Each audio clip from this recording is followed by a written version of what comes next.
Patrick Henry was a well-respected man that was gifted in public speaking. He accomplished many things in his life. Patrick Henry was born on May 29, 1736. He was named after his uncle, Reverend Patrick Henry. He grew up with 9 other siblings, 7 sisters, and 2 brothers. As he grew, he started learning in a public school but was homeschooled shortly after. He grew up hunting and working at a store. He soon went into debt because of this store. Then he moved on and began to study law. Soon he received his license to practice in 1760 at the age of 24. Growing up in law, he became a great public speaker. In 1764, he was elected to the Virginia House of Burgesses. A year later, he made a speech against the Stamp Act in this position. Caesar had his Brutus, Charles I his Cromwell, and George III may profit by example. If this be treason, make the most of it. Patrick Henry. 9 years later, 1774, the colony of Virginia elected him a delegate of the First Continental Congress. He was also elected the year after and served for only a short time. In this position, he made his most famous speech.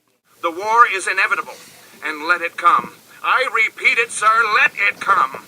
It is in vain to extenuate the matter. Gentlemen may cry, peace, peace, but there is no peace. The war is actually begun. The next gale that sweeps from the north will bring to our ears the clash of resounding arms. Our brethren are already in the field. Why stand we here idle? What is it that gentlemen wish? What would they have? Is life so dear, or peace so sweet, as to be purchased at the price of chains and slavery? Forbid it, Almighty God! I know not what course others may take, but as for me, give me liberty, or give me death. He then became a commander-in-chief of Virginia's military forces, but resigned from this post in February of 1776.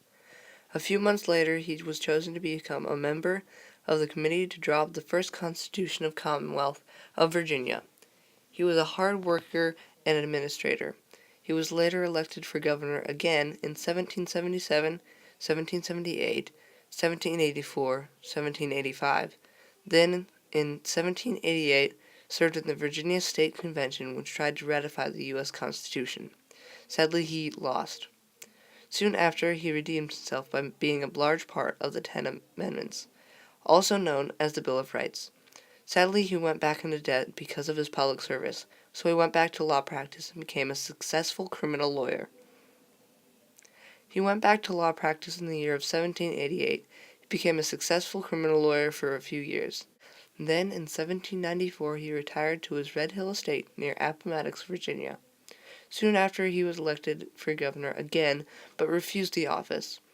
Finally, George Washington convinced him to become a candidate for representative in the Virginia legislature. In his campaign for office, he made his great last speech. United we stand, divided we fall. Let us not split into factions which must destroy the Union upon which our existence hangs. Patrick Henry. This speech won him the office, but he died before he could take his place and was buried at Red Hill. Patrick Henry was a great public speaker with many successes, including being elected many times for governor and other seats in government. He had a well-lived life.